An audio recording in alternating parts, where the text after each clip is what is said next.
É por isso que eu acho tão importante o trabalho da Defensoria Pública, porque, seguindo um pouco as minhas teorias epistemológicas, que eu chamo as epistemologias do Sul, de alguma maneira os defensores e as defensoras públicas são levados pela sua prática a fazer aquilo que eu chamo uma ecologia de saberes.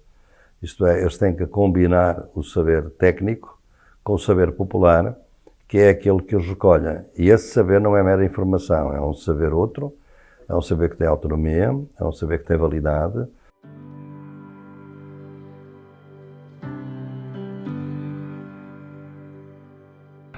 De que o direito, acima de tudo, é uma proteção dos ofendidos, dos humilhados, dos marginalizados, dos que não têm poder, porque quem tem poder nem sequer precisa do direito, porque normalmente tem outra coisa que o cidadão comum não tem, que é o privilégio.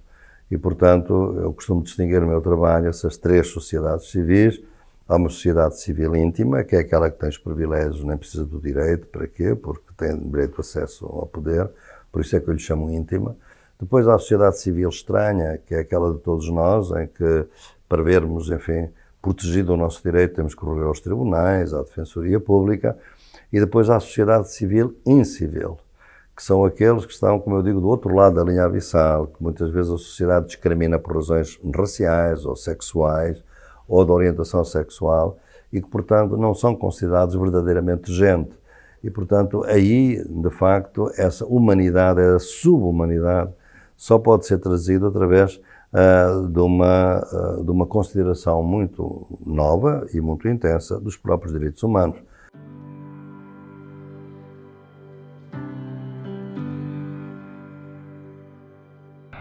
Mas, portanto, eu penso que este analfabetismo dos direitos humanos é uma das coisas mais danosas à educação e é feita de propósito, quer dizer, não é de maneira nenhuma uma falha, um esquecimento que as faculdades...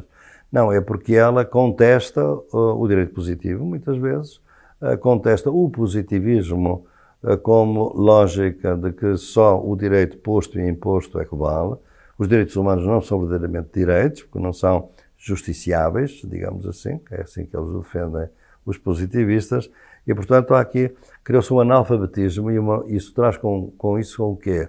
Uma insensibilidade às questões a que pretendem responder os direitos humanos, que é realmente a dignidade mínima de cada ser humano, por ser humano. O Estado está numa situação de grande instabilidade, a democracia está numa situação de estabilidade, e esta instabilidade faz com que haja condutas contraditórias.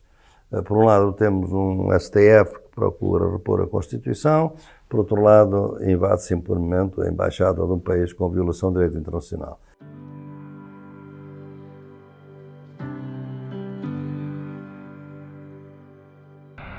E eu comecei a ver que essa letra estava a reescrever a história dos países, num momento em que muito pensamento de esquerda, crítico, não era capaz de fazer.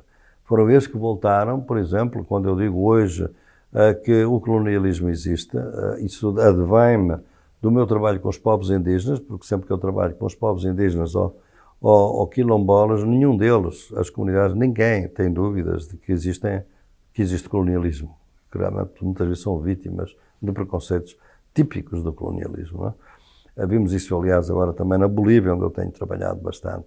E, portanto, foi com eles também. Simplesmente os rappers vêm trazer com uma grande energia, todo um discurso contra-hegemónico. Não é? E, portanto, eles começaram, para mim, a ser aqueles que estavam a mostrar que, afinal, há realmente uma linha abissal. Há gente que não é considerada gente, verdadeiramente, e que recorre ao rap, à raiva, à canção de protesto, forte, muitas vezes forte, para mostrar que nós existimos, nós somos criadores, as nossas comunidades merecem dignidade, e começam a reescrever a história.